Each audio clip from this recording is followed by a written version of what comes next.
went into the house and I immediately noticed other details that didn't fit with the story of financial difficulties. The living room had been recently redecorated. The furniture wasn't the same as I remembered from my last visit. There was a new leather sofa that looked expensive, a glass coffee table that gleamed impeccably, and several decorative objects that were definitely not cheap. On the wall was a large flat-screen TV that hadn't been there before. It was a recent model, one of those that cost several thousand. How could a family in a financial crisis explain the purchase of a luxury television? "Dad, look who came to visit," Sienna called towards the inside of the house. Leonard appeared from what seemed to be the kitchen, wiping his hands with a towel. When he saw me, his expression changed slightly. There was a flicker in his eyes, as if for a moment he had seen something he didn't expect, but he quickly regained his usual smile. "Adeline, so good to see you," he said, approaching to greet me. "We hope you're hungry because Sienna has prepared a delicious meal." It was the same Leonard I had seen at the grocery store just an hour before, but now he was acting as if he hadn't left the house all day. His clothes were the same, but he had put an apron over his shirt, as if he had been cooking. "I brought a cake to go with it," I said, handing him the box. "I hope you like it." "What a lovely gesture," Sienna exclaimed. "But it wasn't necessary, Adeline. You know you're always welcome here without having to bring a thing." As she spoke, I could see over her shoulder into the kitchen. The counters were full of ingredients and utensils that suggested an elaborate culinary preparation. I could make out expensive-looking cuts of meat, fresh and exotic vegetables, and bottles of imported seasonings. The amount of food they were preparing could easily feed a family for several days, and the quality of the ingredients was noticeably superior to what I could afford to buy for my own meals. "Did you two prepare all this?" I asked, genuinely impressed by the abundance. "Well, we wanted to do something special for your visit," Leonard replied. "You don't get to have Owen's mother over every day. Besides, we got some ingredients on sale, so we decided to take advantage." Advantage? The miraculous sales again. I began to wonder if this family had an extraordinary knack for finding deals, or if these explanations were simply a way to justify expenses they couldn't honestly explain. Owen seemed completely oblivious to my observations. He was chatting animatedly with Sienna about his job and his plans for the next week. His relaxed attitude confirmed that he really believed the version of reality they had presented to him. But I could no longer ignore the evidence before my eyes. Every detail of that house, every aspect of Sienna's and Leonard's appearance, every convenient explanation, everything pointed to the same unsettling conclusion. This family was not going through the financial difficulties they claimed to be facing. During lunch, I tried to maintain a normal conversation while discreetly observing every detail that could confirm or disprove my suspicions. The table was set with dinnerware I didn't remember seeing before. Plates and glasses that seemed to be of good quality, not the kind of utensils someone worried about every penny would use. The food they served was abundant and varied. There were several main courses, elaborate salads, and side dishes that required expensive ingredients. Leonard poured wine into crystal glasses, a wine I recognized from having seen its price at the grocery store. More than $50 a bottle. "This wine is delicious," I commented, trying to get information. "Is it a special brand?" "Oh, this one," Leonard replied with a proud smile. "A friend of mine who works in imports got it for me at a special price. Normally, we couldn't afford wines like this, but when these opportunities come up, you have to take advantage." There was always a perfect explanation, always a generous friend or an incredible deal that justified every luxury. I was starting to wonder how many generous friends one family could have, and how frequent those extraordinary deals could be. While we ate, Sienna casually mentioned some plans they had for the next month. She talked about a family celebration they were organizing, an event that, as she described it, would require a considerable investment in decorations, food, and entertainment. "Sounds expensive," I said without thinking, my words slipping out. "Expensive?" Sienna laughed. "Well, we've been saving for this for months. Besides, Leonard got an extra job that will help us cover the expenses. I immediately remembered what I had seen at the grocery store just a few hours earlier. Leonard spending money as if he had no worries, buying luxury products, driving a new car. What was the truth about his work situation? What kind of extra job did you get, Leonard? I asked directly. For a moment, I saw an expression of discomfort cross his face, as if my question had caught him off guard, but he quickly regained his composure. Weekend consulting, he replied vaguely. Nothing too exciting, but it helps supplement the family income. His answer was so general it could mean anything or nothing at all. A man who was truly doing weekend consulting would probably talk with more specificity about his work, especially when the question came from his son-in-law's mother. During the conversation, I noticed that Sienna's phone was constantly vibrating. Every time she looked at the screen, she smiled in a way that seemed significant to me. At one point, when she thought no one was watching her, she replied to a message, typing quickly with a look of satisfaction on her face. Everything okay with the phone? I asked with apparent curiosity. Oh, just some friends organizing a get-together for next week, she replied quickly, putting her phone away. You know how women are always planning something. But there was something about her expression that didn't convince me. The way she had smiled while reading the messages suggested that the content was more meaningful than simple social plans. After lunch, Leonard offered to show me some of the improvements they had made to the house. We walked through different rooms, and in each one, I noticed new or renovated elements. The floors had been recently polished, some walls had fresh paint, and several pieces of furniture had been replaced or rearranged. In the master bedroom, I saw something that particularly caught my attention. On top of the dresser were several shopping bags from expensive stores, some still unopened. The price tags I managed to glimpse showed numbers that seemed exorbitant for a family that was supposedly struggling financially. So you went shopping recently? I asked, gesturing discreetly toward the bags. Ah, Leonard replied with a nervous laugh. She found some incredible clearance sales this week. Sometimes it's better to buy things when they're on sale, even if you don't need them immediately. That logic seemed completely contradictory to me. A family that was truly in financial difficulty would not have the luxury of buying things they didn't need immediately, no matter how good the deals were. As we returned to the living room, my phone rang. It was a text message from a number I didn't recognize. When I opened it, I saw that it was from the grocery store cashier. He had gotten my number somehow and had sent me a photo. The image showed a grocery receipt from just 2 days earlier. The total was over $400, and the list included premium products, imported meats, fresh seafood, expensive wines, specialty cheeses, and several gourmet items. The name on the receipt was clearly Leonard Williams. Along with the photo was a message. Mrs. Thorne, I'm sorry to bother you, but I thought you should see this. This receipt is from 2 days ago. Your family needs to know the truth. My heart started beating faster. The evidence was there in black and white. A $400 purchase of luxury goods made just 2 days before our visit by the same man who was supposedly struggling to pay for basic expenses. I quickly put my phone away before anyone noticed my expression of shock, but my mind was already working, connecting all the dots I had been observing over the past few hours. We returned to where Owen and Sienna were, who were still chatting animatedly. My son seemed relaxed and happy, enjoying what he thought was quality time with his in-laws. He had no idea of the theatrical performance he was witnessing. Are you feeling okay, Mom? Owen asked me, probably noticing that my expression had changed. You look a little pale. Just a little tired. I lied. I'm not used to such long outings anymore.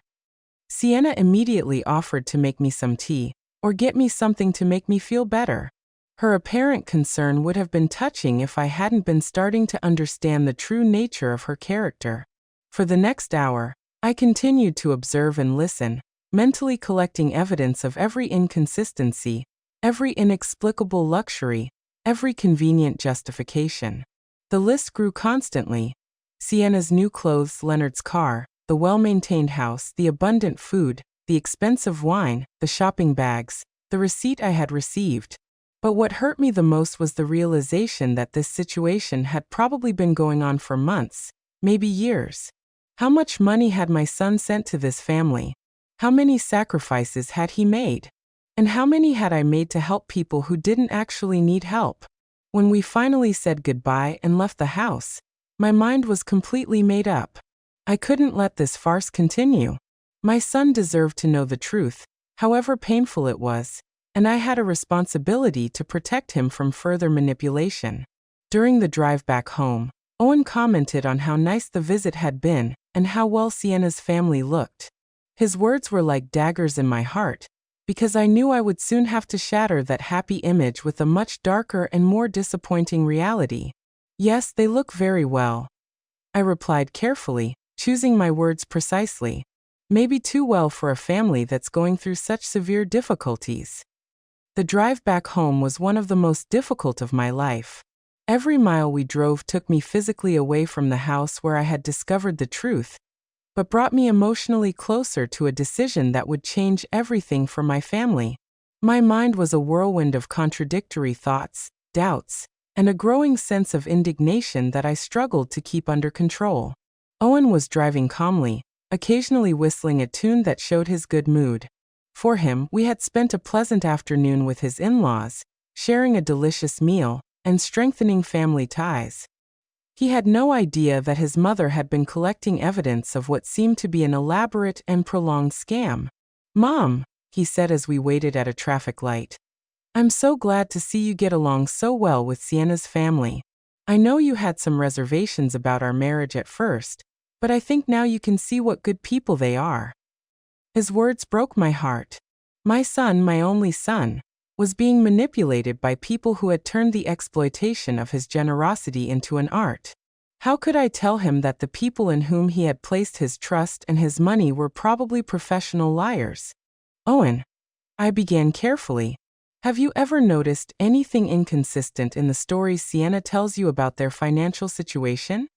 My son glanced at me briefly before returning his gaze to the traffic. "What do you mean, Mom? Inconsistent? How?" "Well," I continued, choosing my words very carefully, "today I noticed they have a lot of new things in the house. The television, some furniture, Sienna's clothes. All of that costs a considerable amount of money." Owen sighed, and I could see that my comment had hit a nerve. "Mom, I already explained that Leonard has been getting extra jobs. Besides, Sienna is very good at finding deals and bargains. Not everything that looks new is necessarily expensive. But don't you think it's strange that a family that needs constant help for basic expenses can afford so many luxuries at the same time?" I insisted, trying to keep my tone neutral and non-accusatory. "They're not luxuries, Mom," Owen replied with a touch of defensiveness in his voice. "They're basic needs they've been able to meet thanks to a lot of effort and sacrifice. They bought the TV secondhand. The furniture was a one-time opportunity, and Sienna's clothes are from clearance sales." Each justification my son repeated was exactly the same one I had heard from Leonard and Sienna during lunch. It was as if they had rehearsed these explanations to perfection, creating a consistent version of reality that could satisfy any uncomfortable question. I decided to try a different approach. "Son, have you seen any receipts or documents that confirm these incredible deals? Or have you accompanied Sienna when she finds these extraordinary bargains?" The question clearly made him uncomfortable. I could see his hands tighten slightly on the steering wheel. "Mom, why all these questions? Sienna is my wife. If she tells me she got something on sale, I believe her. Marriage is based on trust." His answer confirmed what I had begun to suspect. Owen had never seen direct evidence of these supposed deals and extra jobs. He was blindly believing everything they told him because he trusted the people he loved. "Of course, son," I replied softly. "Trust is fundamental in marriage, but it's also important to protect yourself from people who might take advantage of that trust." "Are you insinuating that Sienna and her family are deceiving me?" Owen asked, now clearly annoyed. "Mom, that's a very serious accusation." "I'm not accusing anyone," I said quickly, realizing I had pushed too hard. I'm just expressing some concerns I have as a mother who loves you and wants to see you happy and prosperous." The rest of the trip passed in tense silence. Owen was clearly processing my conversation, but I could see from his expression that my words had created more resistance than reflection. It was evident that any criticism towards Sienna and her family would be received as a personal attack. When we arrived at my apartment, Owen helped me out of the car, but his goodbye hug was colder than usual. "Mom," he said before leaving, "I hope you can give Sienna's family a chance. They're good people who are doing the best they can in difficult circumstances." "I'll keep that in mind, son," I replied, knowing he would interpret my response as a promise to be more understanding when in reality it was the opposite. That night, alone in my small apartment, I sat in my favorite armchair with a cup of tea and tried to organize all the thoughts that had been bombarding my mind for the past few hours. I had abundant circumstantial evidence, testimonies from neighbors, personal observations, and even a photo of the $400 grocery receipt. But I also had a son who was completely convinced that his wife and her family were victims of difficult circumstances who deserved his help and compassion. Any direct attempt to confront this belief had resulted in resistance and defensiveness. I took out my phone and looked at the photo of the receipt the grocery store cashier had sent me again. The numbers were indisputable. Over $400 in luxury goods purchased just 2 days before our visit. That amount represented more than I spent on food for an entire month. As I looked at that evidence, I remembered all the times Owen had come home stressed after working extra hours to send money to Sienna's family. I remembered the occasions when I myself had contributed with my few savings, feeling sorry for their supposed desperate situation. The indignation I had been holding back all day finally began to emerge with force. It wasn't just the money that bothered me, though that was significant. It was the emotional manipulation, the systematic exploitation of my son's good feelings, and the calculated way they had built a web of lies to sustain their lifestyle at our family's expense. It also pained me deeply to realize that they had probably been laughing at us behind our backs. Every time we sent money, every time we worried about their well-being, every time we made sacrifices to help them, they probably saw it as evidence of our naivety and ease of being manipulated. But what tortured me most was the question of what to do with this information. I had the evidence. I had the observations. I had the documented inconsistencies. But I also had a son who would refuse to believe anything negative about his wife without absolutely irrefutable proof. If I acted too quickly or too confrontational, I ran the risk of alienating Owen and pushing him more towards Sienna. But if I didn't act soon, the manipulation would continue, possibly getting worse over time, and my son would continue to be exploited financially and emotionally. I decided I needed more evidence. Evidence that was so clear and indisputable that even Owen couldn't deny or rationalize it. I couldn't rely only on observations and suspicions. I needed concrete proof that would reveal the true nature of the people who had deceived my family. That night, before I fell asleep, I made a decision that would change the course of the events that followed. I would not directly confront Owen until I had absolutely solid evidence. Instead, I would begin my own discreet investigation, collecting proof that was impossible to deny or explain with convenient stories about miraculous deals and mysterious extra jobs. The following days were the most difficult I had experienced in years. Every interaction with Owen had become an exercise in self-control, trying to maintain normalcy while my mind constantly worked on how to address the situation I had uncovered. The evidence I had collected weighed on my conscience like a burden I couldn't share. During that week, I received 3 more messages from the grocery store cashier. Each one contained additional information that confirmed and expanded my initial suspicions. He sent me photos of other receipts for purchases made by Leonard and Sienna in recent weeks, all showing excessive spending on unnecessary and expensive products. One of the photos showed a receipt for over $600, which included 2 bottles of French champagne costing more than $100 each, imported seafood, and several gourmet cheeses. The date on the receipt was the same day Sienna had called Owen asking for urgent help to pay the rent. I also received information from Hermione, one of the women I had heard talking at the grocery store. She had gotten my phone number through a mutual friend and contacted me because she had decided I needed to know more details about the situation. Hermione told me that Sienna's family had been organizing regular parties at their house, events with professional catering and expensive decorations.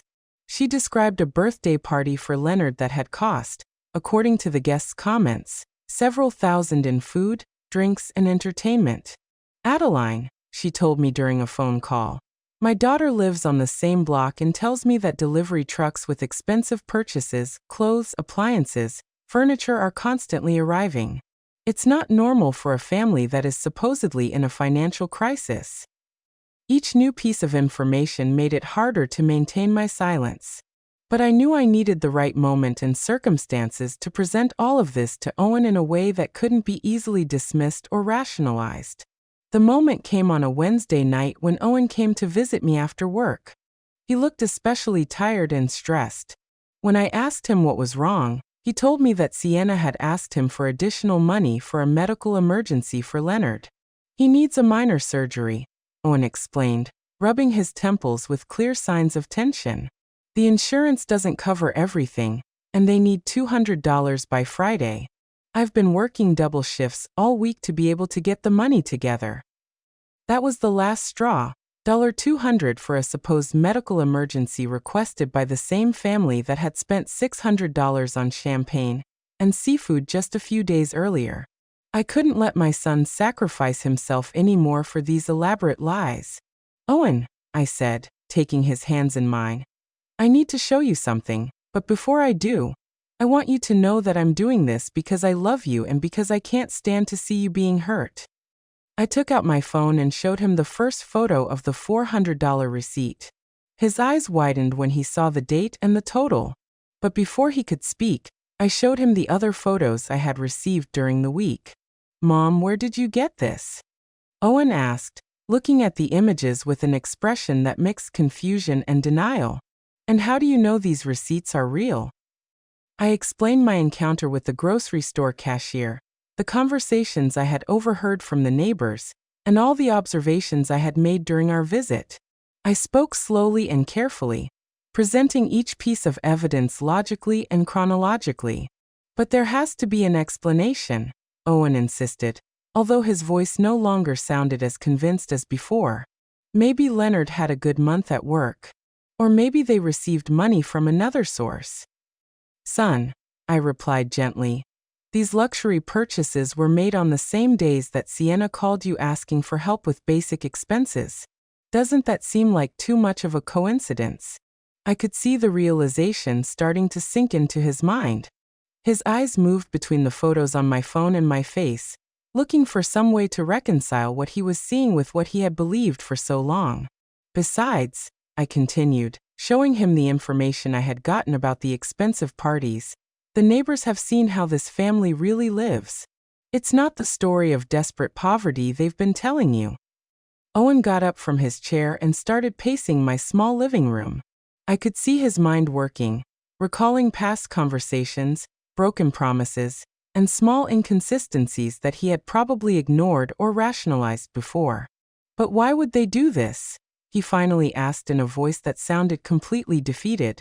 "Why would Sienna lie to me about something so important?" "Because it worked," I replied honestly. "Because you've been sending them money regularly without asking questions, trusting their word.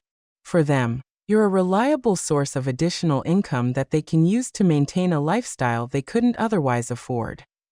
Tears began to form in my son's eyes. Seeing his pain broke my heart, but I knew it was necessary to free him from this destructive manipulation. "How much money have I given them in total?" he asked, though he seemed afraid of the answer. We had reached the moment of complete truth. "According to what you've told me over the past few months, probably more than $5,000. And that's not counting the help I've given them myself." The number hit him like a physical punch. $5,000 represented months of extra work, personal sacrifices, and lost opportunities for his own future, all given to people who had been systematically deceiving him. "I need to talk to Sienna," he said finally with a determination I hadn't heard in his voice in a long time. I need to confront her with this information and hear her explanation. Are you sure you're ready for that conversation? I asked him. Once you put this information on the table, there will be no turning back. Your relationship will change forever, no matter what her answer is. Owen was silent for several minutes, looking at the photos on my phone over and over again.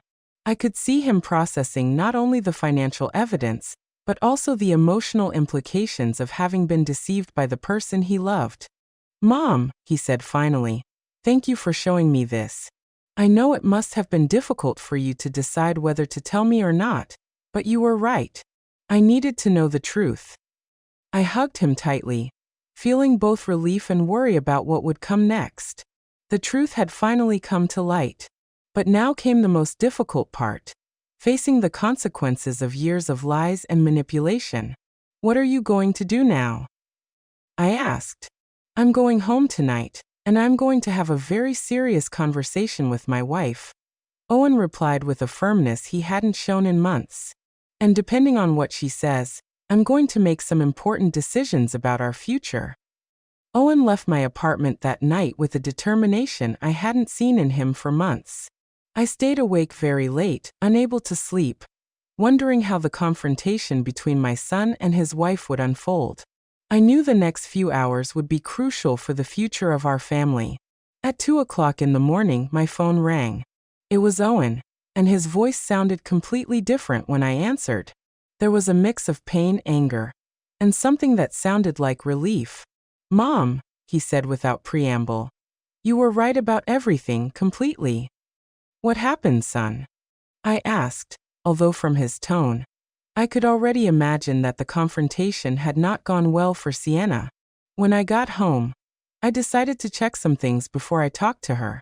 I went to our room and looked through her things, something I had never done before because I trusted her completely. What I found left me speechless. Owen told me that he had found several shopping bags hidden in the closet, all from expensive stores with receipts that showed hundreds of dollars in expenses for clothes and accessories. He also found jewelry he had never seen Sienna wear, still with their original price tags. But that wasn't the worst part, Mom. In her purse, I found a notebook where she had written down all the money she's asked me for over the past 2 years. Every lie, every emergency, every invented story is documented there as if it were a job.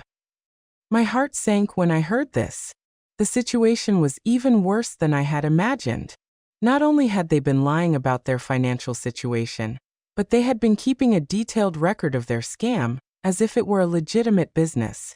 And what else was in that notebook? I asked, although I feared the answer. Plans to ask for more money, Owen replied bitterly.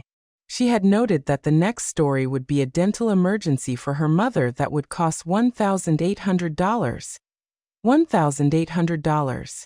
She also had notes on how to make me feel guilty if I doubted her or asked too many questions. The cold calculation of it all sickened me. They weren't mistakes or misunderstandings. It had been a systematic manipulation designed specifically to exploit my son's good feelings. And when did you confront her with all this? I asked. At first, she tried to deny everything, Owen continued. She said the purchases were gifts from friends, that the notebook was just to keep track of household expenses, that I was misinterpreting everything. But when I showed her the photos you had of the grocery store receipts, her strategy changed completely. How did it change? She got furious. She yelled at me that I had no right to go through her things, that my family had never really accepted her, and that it was all your fault for putting ideas in my head. She said, you had always been a meddling mother-in-law who wanted to destroy our marriage. Those accusations hurt, but they didn't surprise me. It was typical of professional manipulators to try to turn the situation around and become the victims when confronted with evidence of their lies. But what impacted me most, Owen continued, was when she finally admitted the truth. She told me that her family had never been in a financial crisis, that Leonard has a stable job that pays well, and that it had all been a strategy to take advantage of my generosity. She used that word specifically, take advantage. Exactly that word, Mom. She said I was easy to convince and that my family had money that we could afford to share, as if we were responsible for maintaining their luxurious lifestyle. The conversation continued for over an hour. Owen told me every detail of the confrontation, every lie that had been revealed, every manipulation that had finally been exposed. The picture that emerged was of a family that had turned deception into a way of life. I also called Leonard during the argument. Owen told me I wanted to hear his version of events. At first, he tried to stick to the original story, but when I told him I already knew the truth, he also admitted everything. And what did Leonard say? He said that they had decided from the beginning that I was a good match for Sienna, because I had a stable job and a family that could help them financially. He told me it was never personal, that it was just business, as if that made everything okay. The coldness of that admission left me speechless. Not only had they deceived my son, but they had seen him from the beginning as a source of income, not as a human being with his own feelings and needs. And what did Sienna say when her father admitted everything? I asked. That was the most revealing part of the whole night. Owen replied with a bitter laugh. She got mad at him for ruining the plan.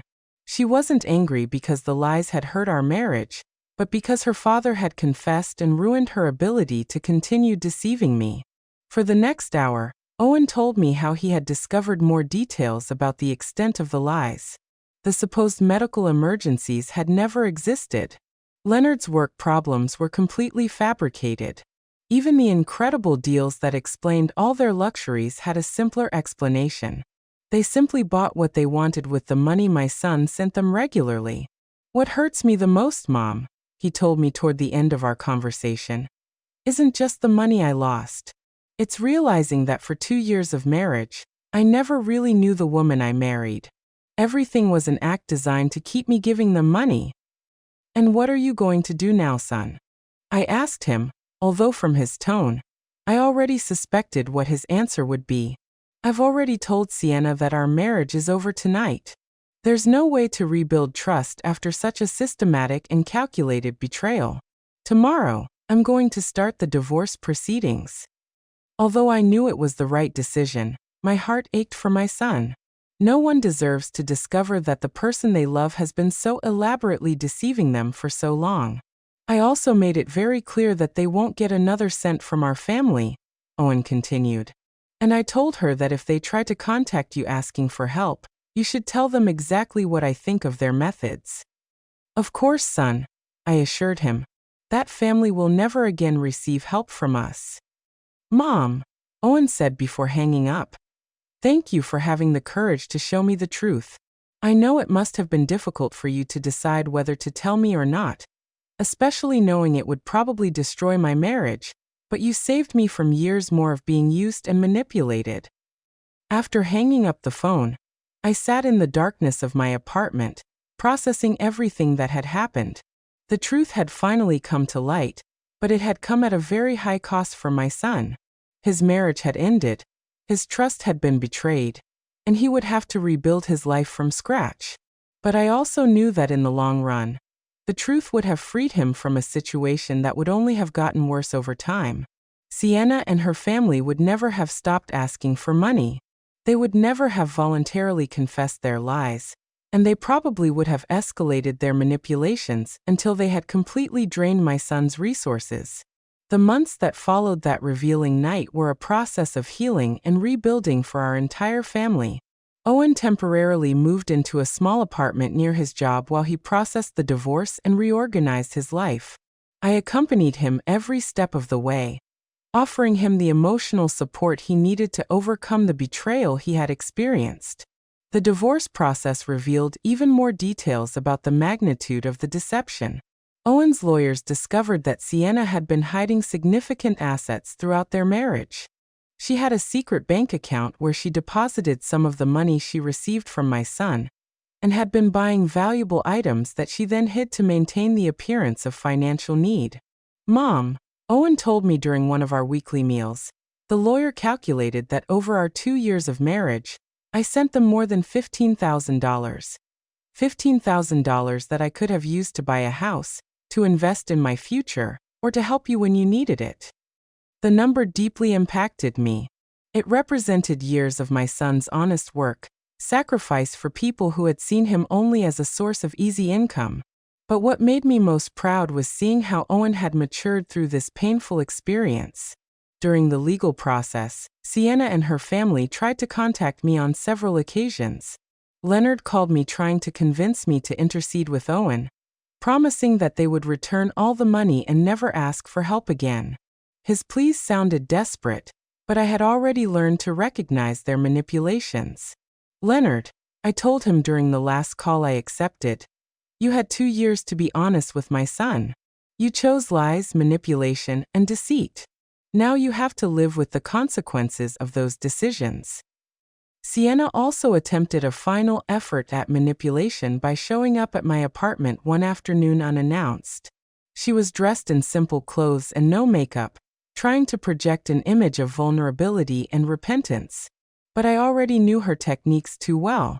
Adeline, she said with tears that seemed rehearsed, I know we made mistakes, but I really loved Owen. This all got out of control, but we never wanted to hurt him.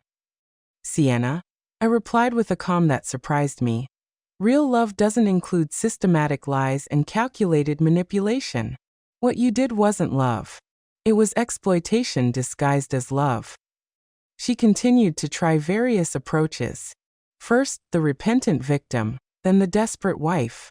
After that, the daughter-in-law who just wanted to mend the family relationship.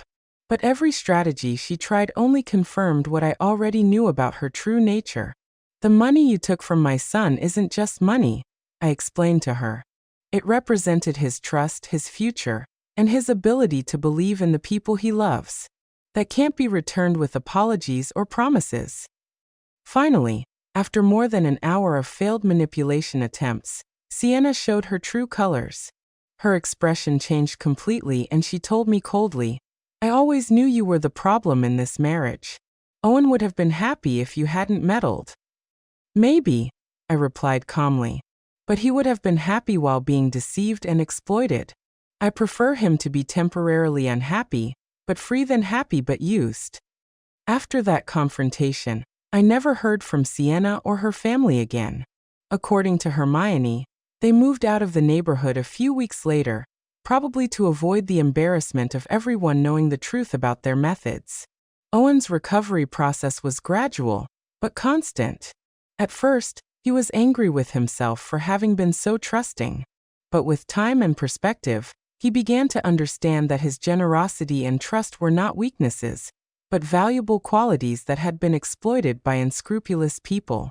Mom, he told me during a dinner near his new apartment, I've been thinking about everything that happened, and I realize I learned something important. Generosity must be accompanied by wisdom, and trust must be earned and maintained, not given blindly. With the money he no longer had to send to Sienna's family, Owen was able to start rebuilding his finances. He opened a savings account, began investing in his professional future, and for the first time in years, he could enjoy small luxuries without feeling guilty. He also helped me improve my own situation.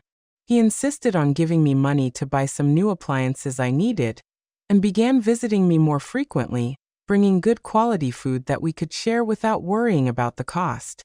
It's ironic, he reflected one day as we shared a meal he had bought. All this time, I was worried about helping a family that didn't need help, while you, who really could have used more support, never asked for anything. That observation deeply moved me. During the years of Sienna's manipulation, I had watched my son exhaust himself, trying to meet constant demands for money, while I remained silent about my own needs so as not to add more pressure to his life. 6 months after the divorce, Owen had found a new balance in his life. He had learned to be more cautious without becoming cynical, wiser, without losing his ability to trust the people who truly deserved his trust. Mom, he told me during one of our Sunday walks in the park, I want to thank you again for having the courage to show me the truth. I know it was difficult for you to decide whether to intervene or not. Son, I replied, a mother must always protect her children, even when it hurts. My job isn't just to love you, but also to make sure the people you say you love truly deserve you. The grocery store cashier, a man named Eli, also became an unexpected but welcome presence in our lives. One day, he came to visit me to ask how things had turned out, and we ended up talking for hours about the importance of speaking up when we see injustices, even if it's uncomfortable to do so. You know, Mrs. Thorne, Eli told me before he left, my mother went through a similar situation years ago, and no one had the courage to tell her the truth. When everything was finally discovered, she had already lost all her life savings. That's why I decided to talk to you. Some truths hurt, but silence hurts more. Now, when I look back on everything that happened, I feel a mix of pain for what my son had to suffer, but also a deep pride for the strength he showed in facing the truth and making the right decisions. I learned that true family love sometimes requires the courage to speak difficult truths, to confront uncomfortable situations, and to protect the people we love, even when it means destroying illusions they prefer to keep.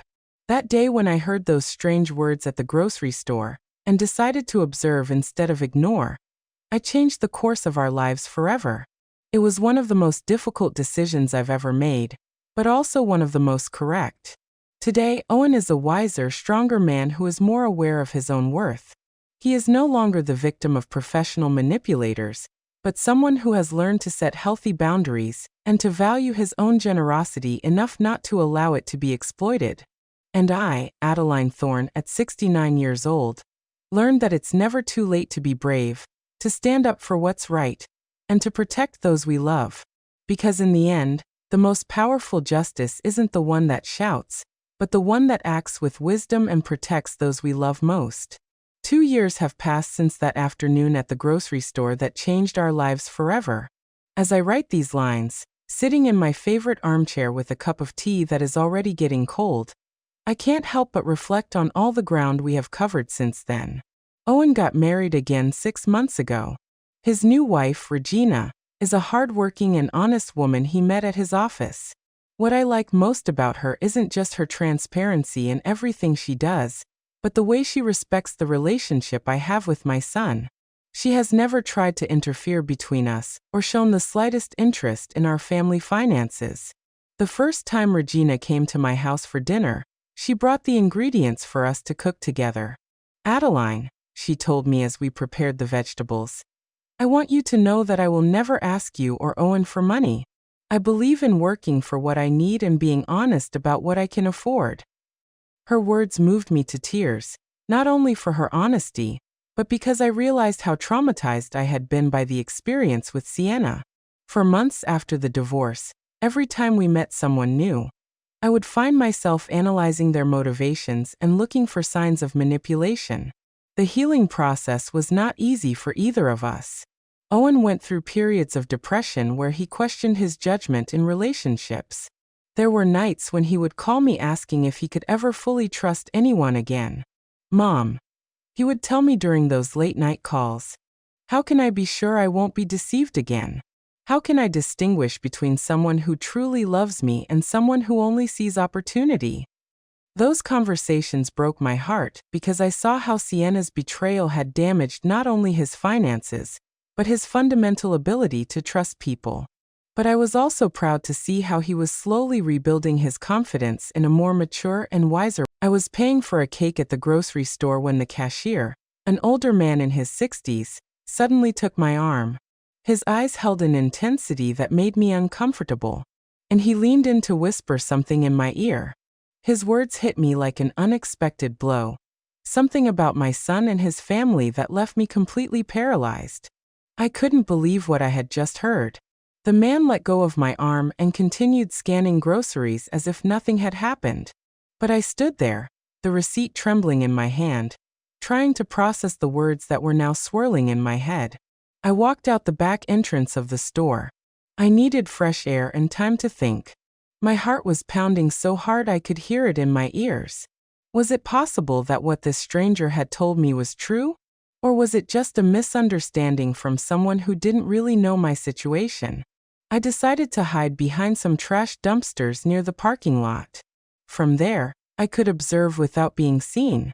If what I had heard was true, I would soon know it with my own eyes. My name is Adeline Thorne. I'm 67 years old, and all my life, I've worked hard to keep my family together.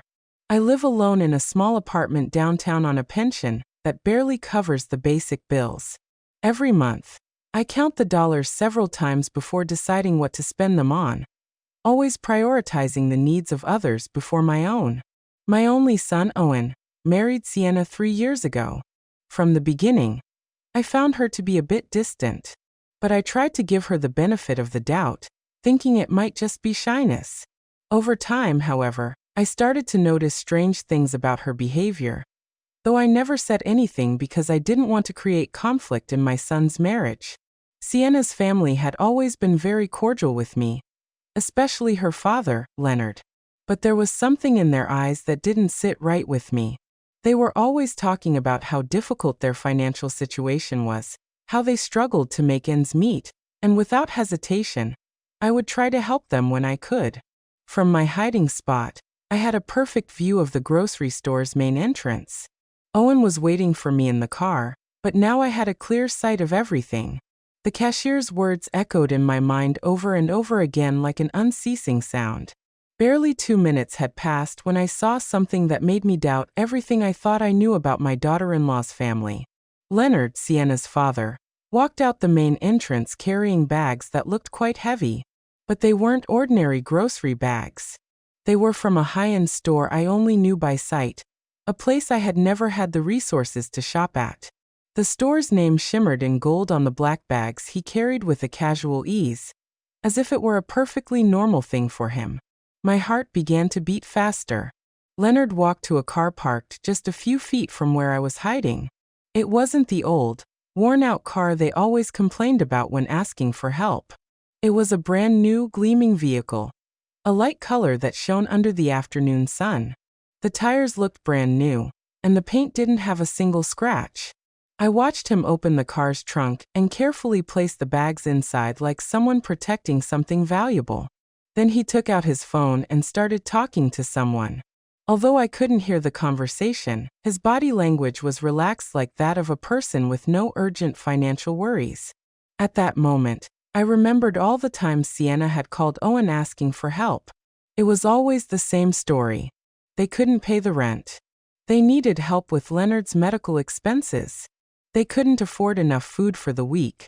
And my son, with his kind heart, always found a way to send them something. But what I was seeing with my own eyes didn't match those stories of desperate need at all. The expensive bags, the new car, Leonard's relaxed demeanor, everything seemed to completely contradict the version they had been telling us for months. A cold sensation began to spread through my body, like when you sense that something very bad is about to happen. The cashier's words were starting to make sense, though I still resisted believing them completely. Could it be possible that my daughter-in-law's family had been lying to us this whole time? Leonard ended his call and headed back towards the grocery store entrance. He seemed to be looking for something or someone. His eyes scanned the parking lot carefully, as if to make sure no one had seen him. That cautious attitude seemed very suspicious to me. I decided to stay hidden a little longer.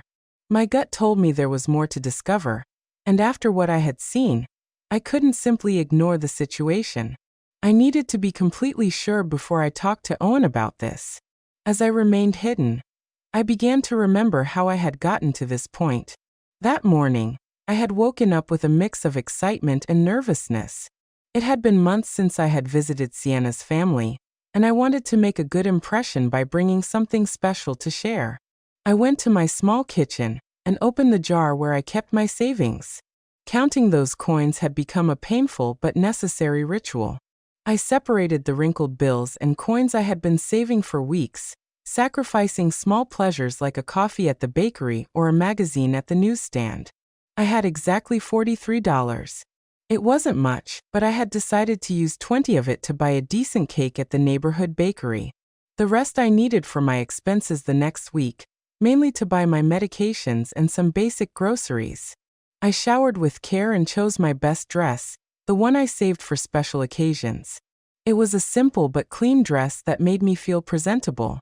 I styled my hair, trying to hide the gray strands that were more noticeable every day, and put on the fake pearl earrings my late mother had given me so many years ago. Before leaving, I looked at my reflection in the bathroom mirror. I saw a 67-year-old woman who had worked her whole life, who had raised her son alone after being widowed, and who was now trying to keep a family together that seemed to value money more than feelings. Owen arrived to pick me up exactly on time. My son had always been punctual, a quality I admired in him. When I got in his car, I noticed he seemed a little tense, but I thought maybe it was nervousness about the family visit. During the ride, we talked about unimportant things. He told me about his office job, about some minor problems he'd had with his boss, but he avoided talking about Sienna or her family. That seemed strange to me, because he normally kept me informed about how things were going in his marriage. When we arrived at the area where Sienna's family lived, I asked him to stop at the grocery store. I wanted to buy a fresh cake to go with lunch. Owen offered to go in with me, but I told him I preferred to go alone, that I wouldn't belong. The bakery inside the grocery store had several cakes available. I chose a simple vanilla cake, nothing extravagant, but presentable. It cost exactly $18, $2 less than I had budgeted, which made me happy because it meant I could buy a small greeting card. It was also in the checkout line that everything happened. The cashier, a man who seemed to be my age, served me normally until he saw the name on the credit card I tried to use first. The card was rejected as I expected because I knew I didn't have sufficient funds. Then I took out the cash. It was at that moment that the man looked at me more closely, whispered my name, Adeline Thorne, and asked me if I was Owen's mother. When I confirmed that I was, his expression changed completely. He looked worried, almost scared. What he told me after grabbing my arm was something I will never be able to forget. Though at that moment, I refused to believe it. His words were direct and painful. He told me that my daughter-in-law's family came to that grocery store regularly, spending hundreds of dollars on imported products and premium meats, while at the same time he knew they were constantly asking my son for money. He explained that he knew the situation because Leonard had mentioned several times with a certain pride how my son helped them financially every month. The cashier told me he had seen Leonard buy bottles of wine that cost more than I spent on food for a whole week.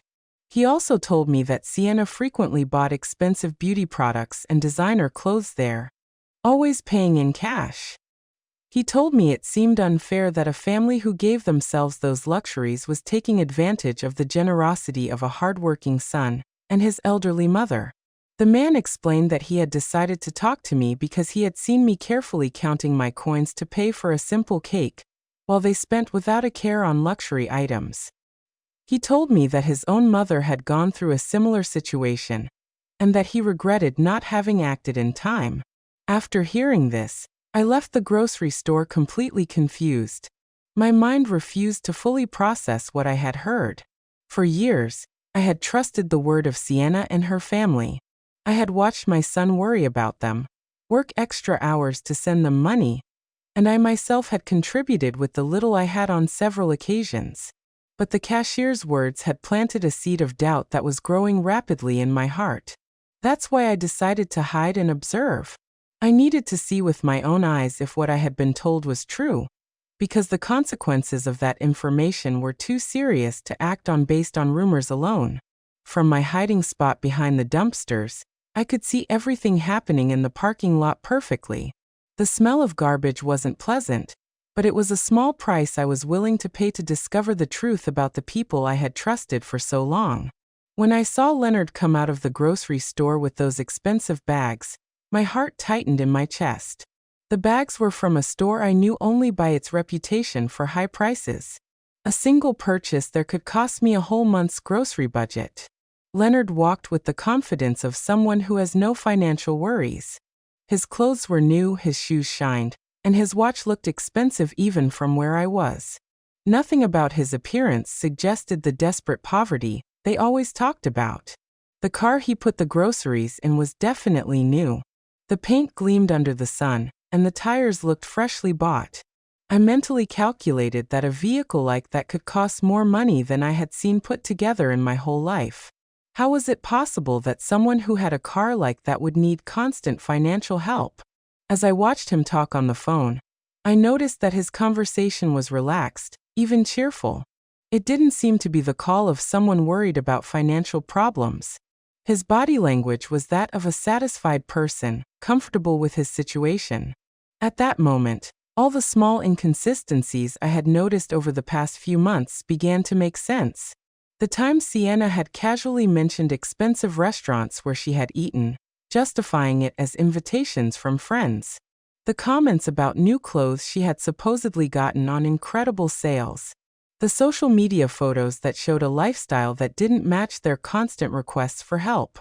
Leonard ended his phone call and started walking back towards the grocery store entrance. His movements were confident, unhurried, like someone who had all the time in the world. That gave me the chance to analyze his appearance and behavior better from my hiding spot. Not only were his clothes new, but they were of good quality. The shirt he was wearing had that perfect cut you only get at specialty stores, and his pants were impeccably ironed. Even his shoes, which I could see better as he got closer to my position, seemed to be genuine and expensive leather. While I was waiting to see what else would happen, I heard voices coming from my right. Two elderly women were talking as they pushed their shopping carts toward their cars. At first, I didn't pay attention, but when they mentioned Sienna's name, my ears perked up immediately. "Did you see the new dress Sienna was wearing at the mall yesterday?" One of them, a woman with gray hair who looked my age, said. "It must have cost at least $200. I saw an identical one in that expensive store on the second floor." The other woman, who was thinner and wore glasses, responded with a knowing tone. "And that's not all, Hermione. I also saw her buying beauty products at that French store. My granddaughter works there, and told me that Sienna is a frequent customer. She spends as if money were raining from the sky." My heart started beating faster. These women were talking about the same Sienna, who constantly told my son they didn't have money for basic expenses. The same one who had called last week asking for help to buy medicine for her father. Hermione continued. "What strikes me most is how she's always buying new things, but then goes around the neighborhood saying they're going through very difficult financial times. My friend Leonard works at the bank and told me the deposits they receive don't match the story of poverty they're telling at all." "Oh, Hermione, but that's gossip," the other woman replied, though in a tone that suggested she had her own doubts. "Although, I must admit, it seems strange to me that they can afford the rent on that big house, if they're really as bad off financially as they say." Gossip.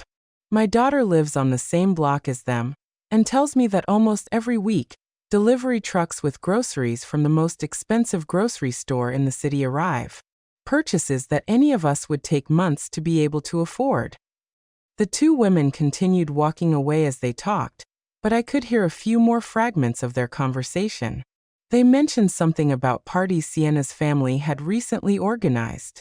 Parties with abundant, high-quality food, imported wines, and expensive decorations. Every word I heard was like a stab in my heart. For months, I had been feeling sorry for that family, worrying about their well-being, asking my son to help them when he could, and even contributing my own small savings on several occasions. I remembered the time Sienna had called me directly, crying on the phone, telling me they needed urgent help to pay for Leonard's doctor. She had told me they had to choose between buying medicine or food, and that they didn't know what to do. That night, I couldn't sleep thinking about their suffering.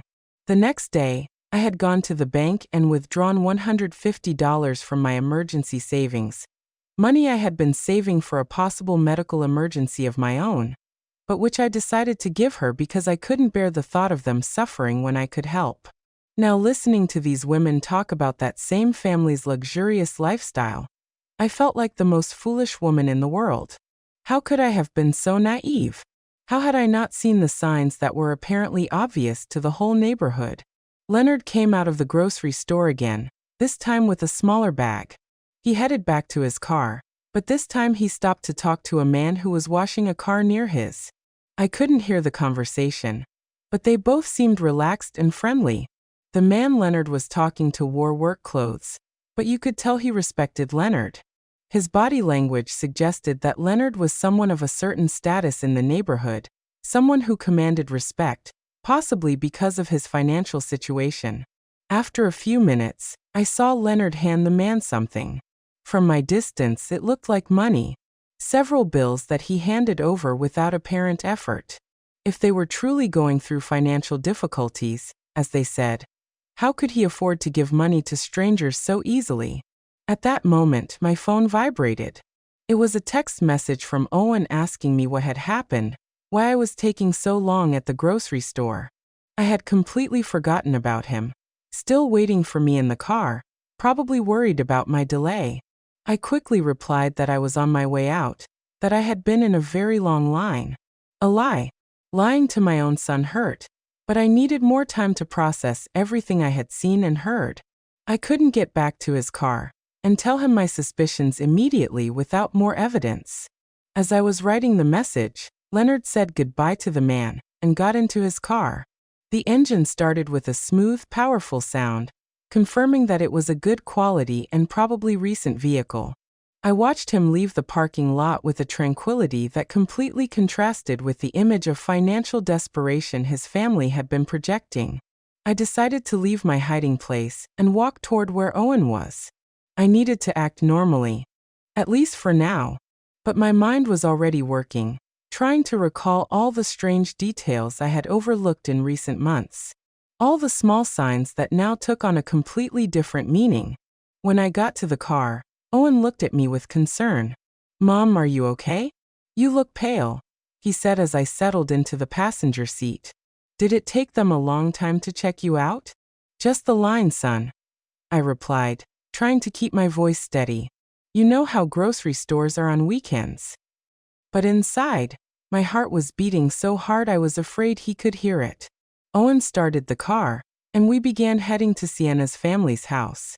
During the ride, I tried to keep up a normal conversation, but my mind was still processing everything I had seen and heard at the grocery store. Every traffic light, every corner we passed brought me closer to a meeting I now saw in a completely different light. "How's Leonard's job been lately?" I asked my son, trying to sound casual. Last time I spoke to Sienna, she said things were very difficult for him. Owen sighed as he drove. "Yeah, Mom. Sienna told me her dad had to reduce his work hours because the company he works for is having problems.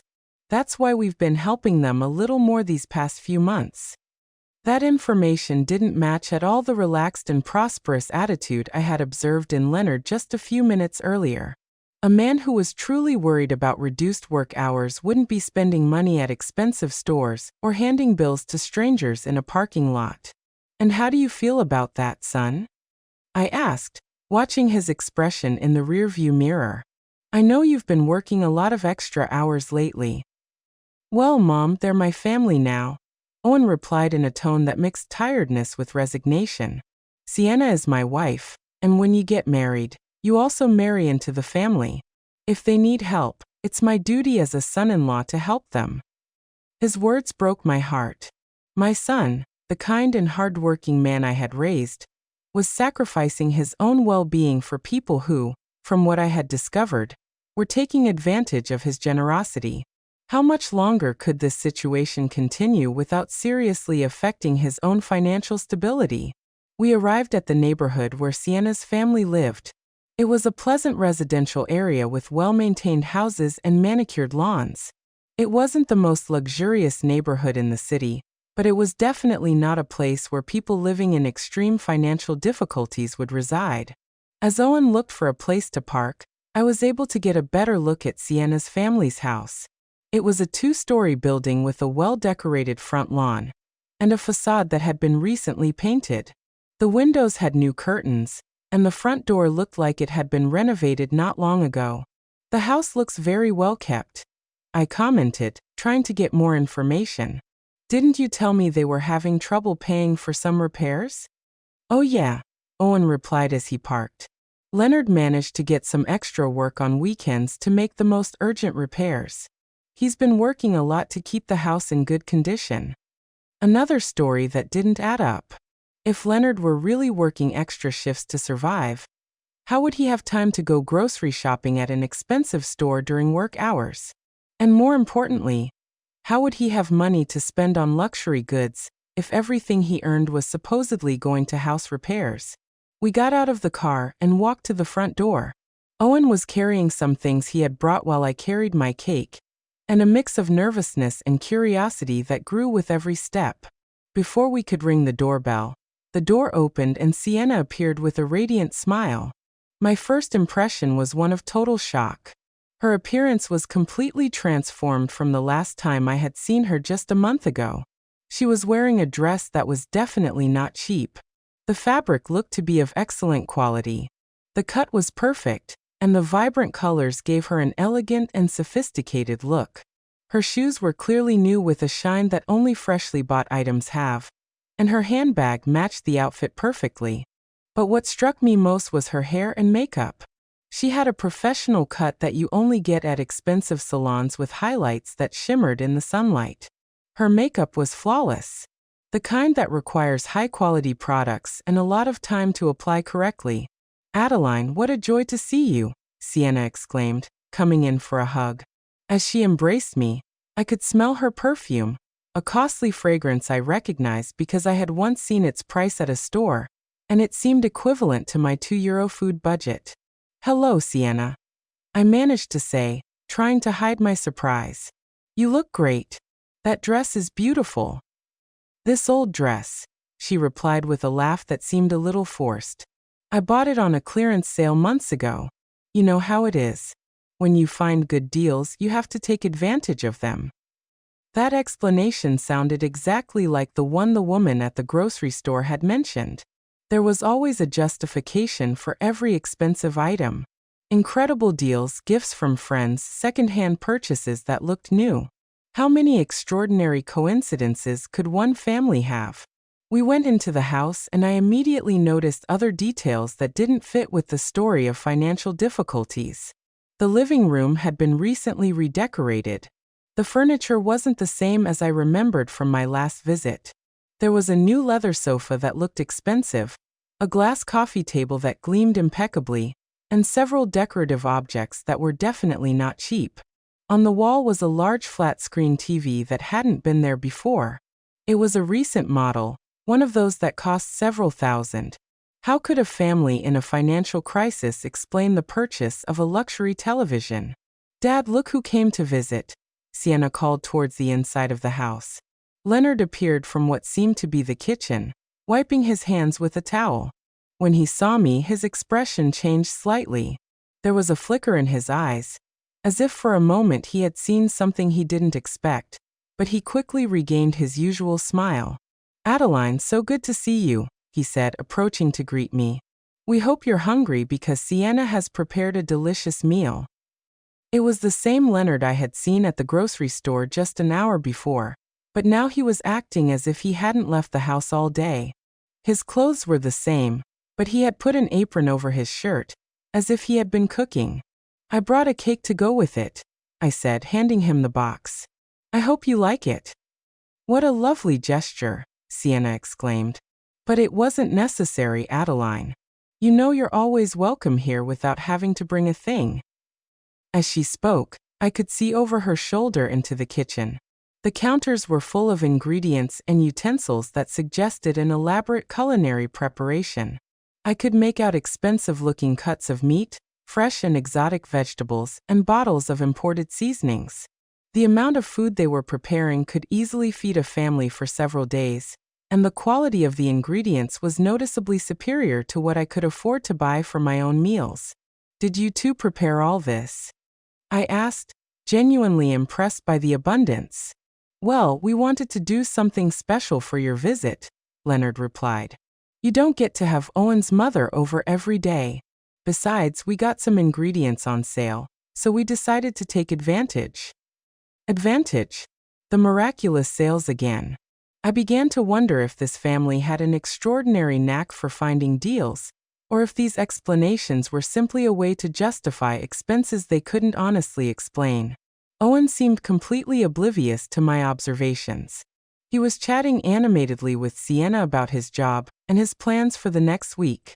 His relaxed attitude confirmed that he really believed the version of reality they had presented to him. But I could no longer ignore the evidence before my eyes.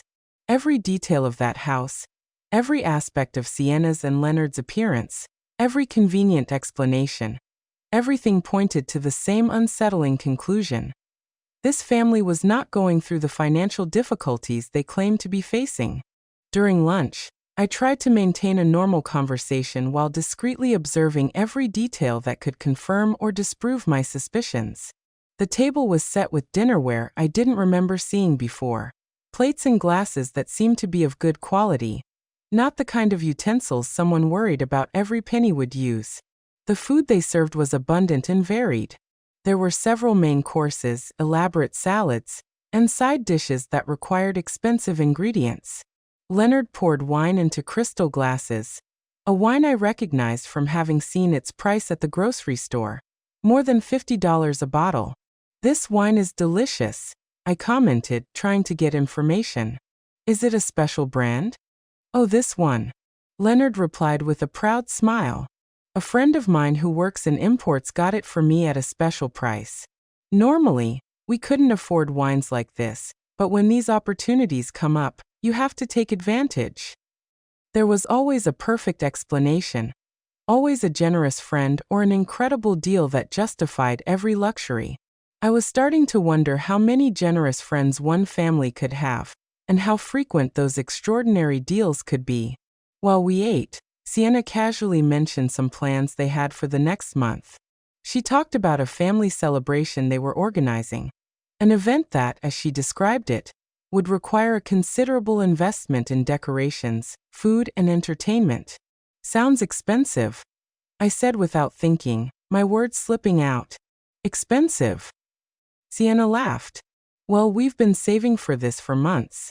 Besides, Leonard got an extra job that will help us cover the expenses." I immediately remembered what I had seen at the grocery store just a few hours earlier.